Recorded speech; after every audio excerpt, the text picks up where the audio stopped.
안녕하세요. 외진골목의 골목대장 박외진입니다. 오늘은 요즘 우리를 그렇게 뜨겁게 만들고 있는 딥시크에 대해서 저랑 같이 골목길을 산책해 보시겠습니다.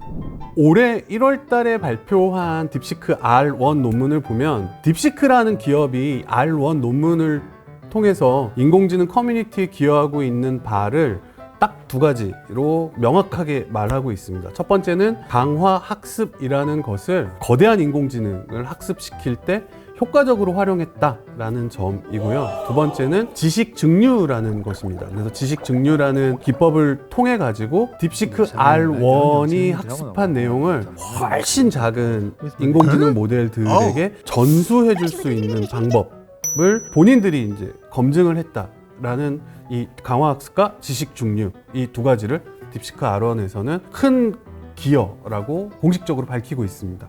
딥시크의 이 두 가지 기술적 기여인 강화학습과 지식 증류에 대해서 그러면 하나씩 말씀을 좀 드려볼까 합니다. 일반적으로 인공지능을 강화학습으로 훈련시키는 게 굉장히 어렵습니다. 이유는 굉장히 많은데 기본적으로 인공지능이 어떻게 행동해야 되는지를 결정짓는 알고리즘과 각각의 행동에 대해서 그게 최선이었는지를 판단하는 평가 알고리즘, 이렇게 두 가지가 동시에 동작을 해야 되거든요. 그런데 딥시크 R1에서는 행동 모델은 그대로 두되 평가하는 모델을 없앴습니다. 그리고 행동에 대해서 여러 가지 프롬프트를 만들어서 그 중에서 제일 괜찮은 거를 알아서 뽑는 방법을 써서 전체적인 추론의 비용과 시간을 단축시키는 방법을 취하고 있는데, 이 방법을 GRPO라고 소개하고 있고 딥시크 R1의 강화학습의 핵심적인 알고리즘이라고 말씀드릴 수 있겠습니다.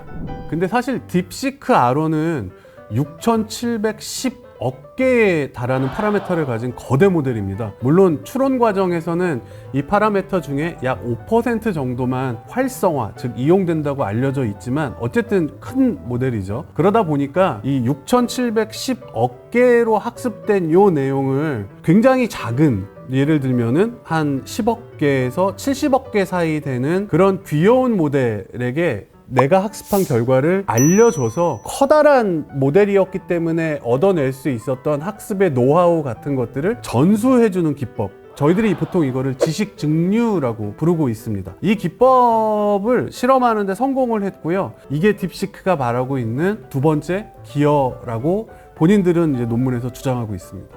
LLM의 성능을 말할 때는 두 가지 측면을 얘기를 합니다. 하나는 얼마나 많이 알고 있어, 지식을 평가하고요. 하나는 얼마나 잘 추리해, 이 추론 능력을 평가를 합니다. 얼마나 많이 알고 있어를 평가할 때 쓰는 방법이 MMLU라는 방법을 많이 씁니다. 굉장히 다양한 분야의 전문가들로부터 사지선다형 문제를 받고 그 문제들에 대해서 얼만큼 많이 풀 수 있는지를 평가하는 것입니다. 그러니까 객관식 시험을 보는 것이죠. MMLU에서 높은 점수를 받으려면 보통 이제 사람의 점수를 89점 정도로 보고 있습니다. 이거를 뛰어넘으려면 모델이 굉장히 크고 학습 데이터가 굉장히 많아야 된다는 것이 일반적으로 알려져 있는 사실입니다. 그래서 저희들이 잘 알고 있는 오픈 AI의 GPT-4o 모델 같은 경우는 점수가 91점을 넘는 그런 수준을 나타내고 있는데, 이 부분에 대해서는 딥시크 R1이 낮습니다. 90.8점 정도를 찍고 있죠. 그러니까 전반적인 지식의 양에서는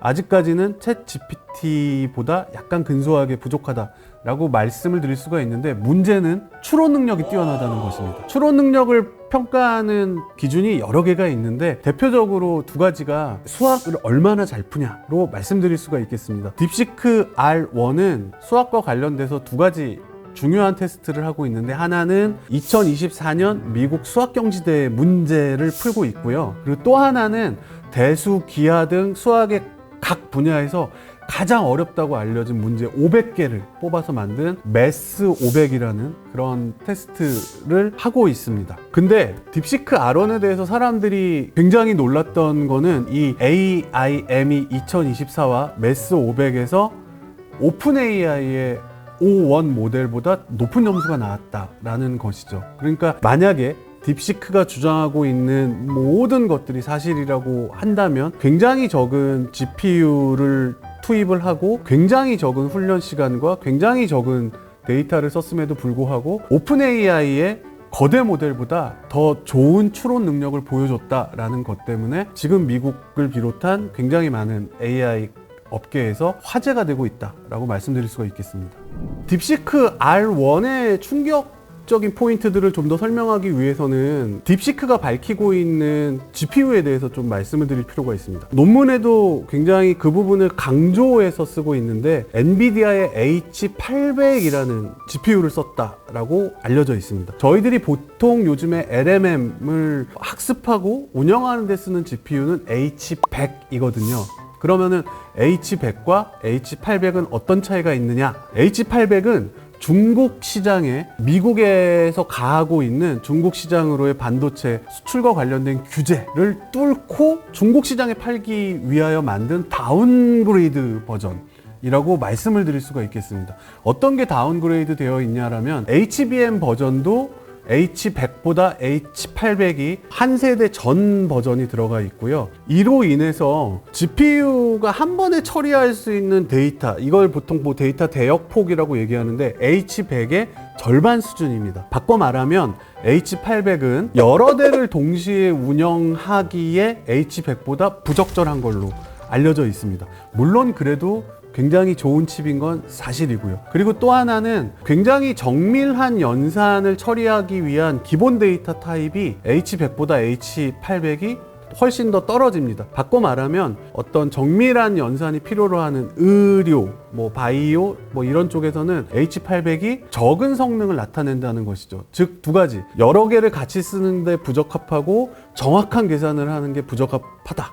이 두 가지의 약점을 갖고 있고, 다만 강점은 H100 대비 반값이라는 것입니다. 그래서 딥시크에서 직접적으로 공개하고 있는 내용이라고 말씀드릴 수는 없지만 굉장히 많은 전문가들이 예상하기에 이렇게 부족한 H800을 최대한 활용하기 위해서 딥시크가 취한 방법은 H100에서 제공하고 있는 쿠다를 쓰지 않았을 것이다 라는 것입니다. 쿠다는 GPU가 제공하는 능력을 최대한 편리하게 다 이끌어낼 수 있도록 엔비디아에서 제공하고 있는 소프트웨어 도구입니다. 그리고 이 쿠다의 구조를 보면 상위 레벨의 쿠다를 구성하기 위해서 하위 레벨의 PTX라는 계층이 존재하는데, 딥시크에서는 쿠다를 직접 통과한 게 아니라 하위 레벨의 PTX를 직접 접근을 해서 쿠다에서만 할 수 있는 최적화된 연산과 메모리 처리를 한 것으로 짐작되고 있습니다.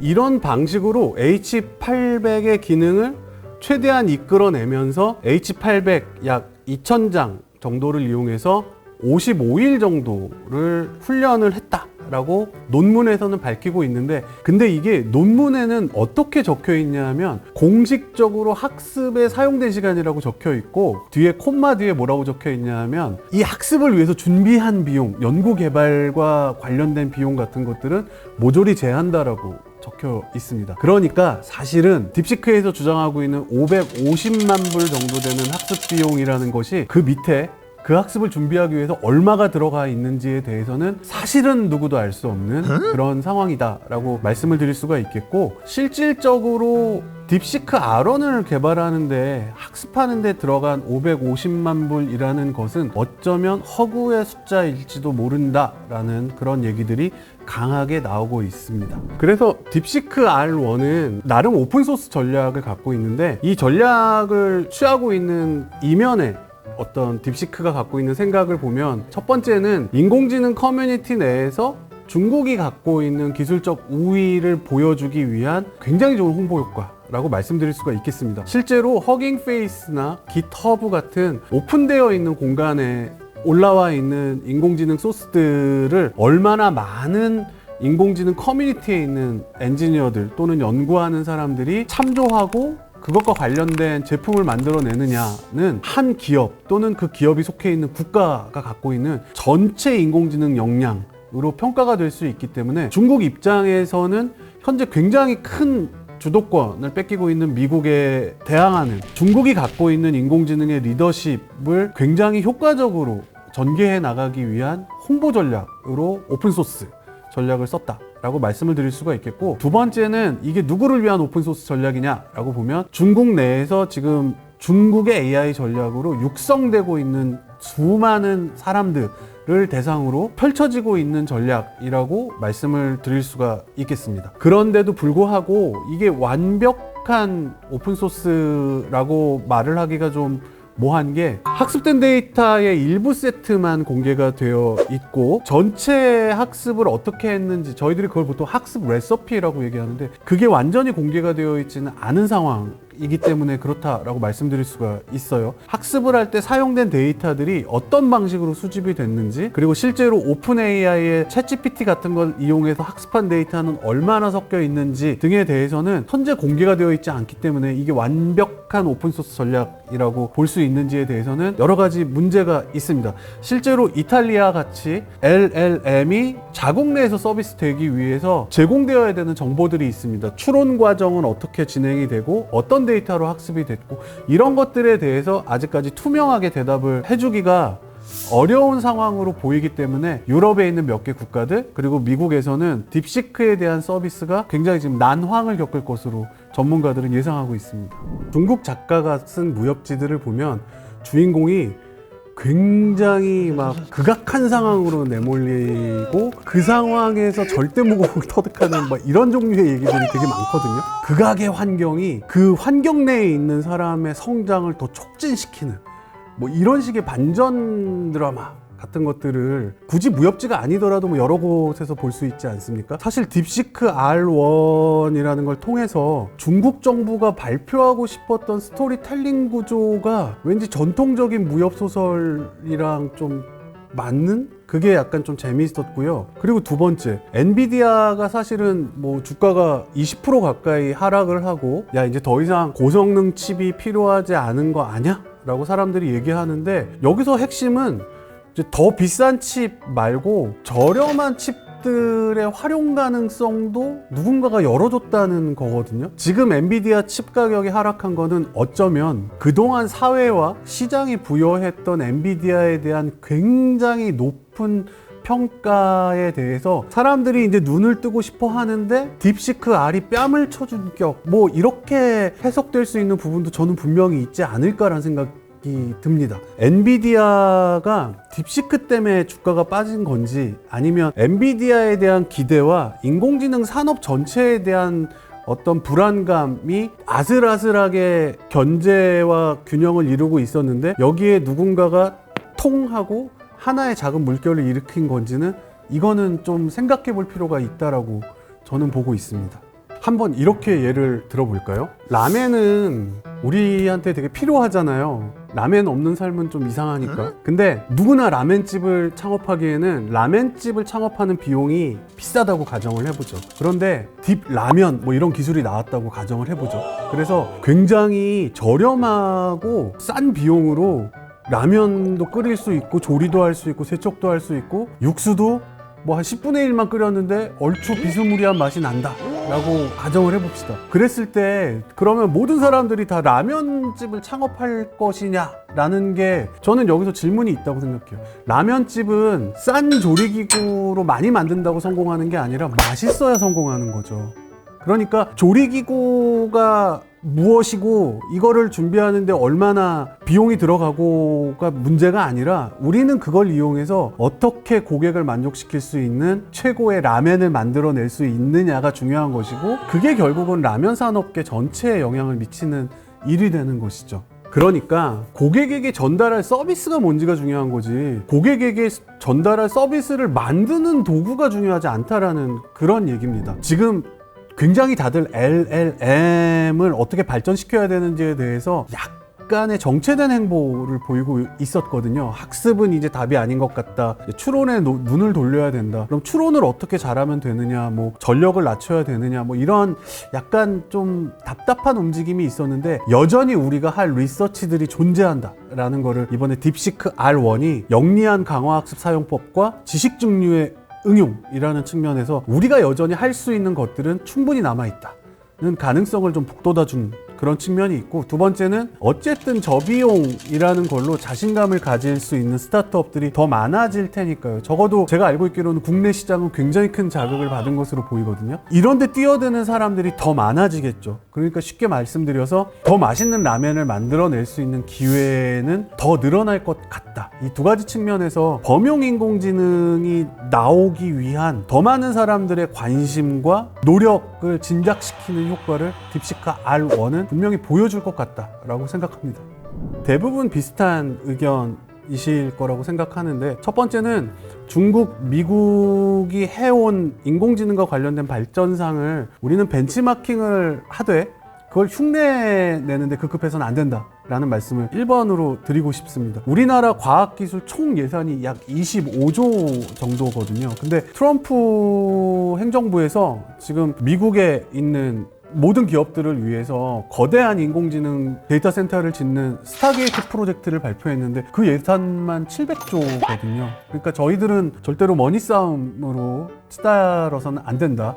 우리가 돈이 없기 때문이 아니라 뭐 그런 대사가 있지 않나요? 우리가 돈이 없지 가오가 없나. 그래서 저희들은 저희가 잘할 수 있는 걸로 지금 현재 경쟁 구도를 가져오는 방법을 써야 된다라고 생각을 하고 있습니다. 그게 뭐냐? 우리나라가 해외와 비교했을 때 압도적으로 잘하고 있는 분야들이 있습니다. 예를 들면은 뭐 K-팝 같은 것도 있을 수가 있고, 제조도 있고, 조선도 있고, 그리고 뭐 의류 뭐 이런 부분도 있죠. 그러니까 바꿔 말하면 다른 나라보다 굉장히 우리만의 고유한 양질의 데이터가 쌓일 수 있는 산업 영역들이 있기 때문에 이런 곳에 굉장히 특화된 인공지능을 빨리 만들어내는 이런 어떤 응용적 분야에 좀 집중을 할 필요가 있지 않을까라는 생각이 들고, 그리고 세 번째는 인공지능 개발에 있으면 도움이 되는 기술들, 뭐 대표적으로 뭐 학습을 빠르게 해준다든지 아니면은 인공지능의 개발 전 단계에 걸쳐서 편리하게 진행할 수 있도록 도움을 준다든지, 그래서 인공지능과 관련돼서 어떤 나라들도 고객이 될 수 있는 그런 인프라가 되는 제품군을 만들어내는 산업, 이런 쪽으로 아직까지 우리나라의 시장 전략 또는 발전 전략을 수립할 수 있는 영역들은 여전히 많이 남아있다라고 저는 생각합니다.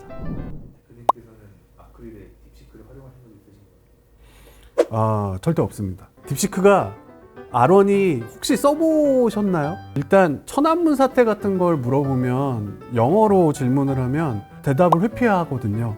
그리고 시진핑 주석에 대해서 물어봐도 대답을 회피합니다. 이 말이 뭐냐 하면 중국이 갖고 있는 인공지능과 관련된 규제 중에 사회주의 가치 실현이라는 것을 만족시키는 데이터만 학습에 동원할 수 있는 그런 문구가 들어있거든요. 바꿔 말하면은 그 가치와 관계없는 인류 모두에게 보편적으로 필요한 지식들도 검열의 대상이 된다라는 의미가 됩니다. 사실은 데이터의 사회주의적 가치 부합 여부보다 더 성능적으로 문제가 되는 건 못 알아듣는 때가 있더라고요. 제가 테스트를 해봤는데 전혀 엉뚱한 얘기 같은 것들을 하는 경우를 좀 봤고요. 그리고 세 번째가 제일 큰 문제인데 2023년까지 학습된 내용으로밖에 아직은 대답을 못 해줘요. 그러니까 실시간으로 뭔가를 찾아주고 이런 거를 아직 잘 못해요. 이건 뭐 나중에 개선이 된다 치더라도. 그럼에도 불구하고 저는 제 질문이 검열이 된다라는 그런 걸 알고 있는 인공지능을 누군가에게 추천해 주긴 쉽지 않을 것 같습니다.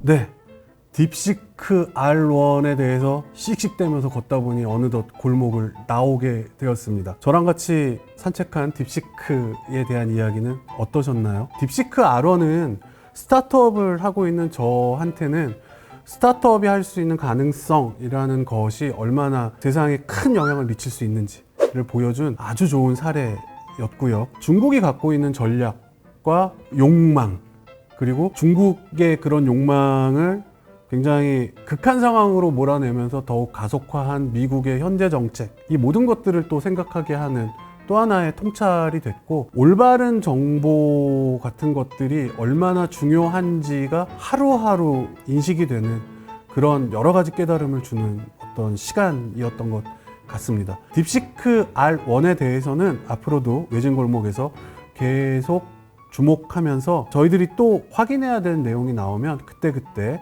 이렇게 여러분들께 산책을 가자고 조르겠습니다. 네, 지금까지 외진골목의 골목대장 박외진이었습니다. 다음번에 더 재밌는 얘기로 다시 뵙겠습니다. 감사합니다.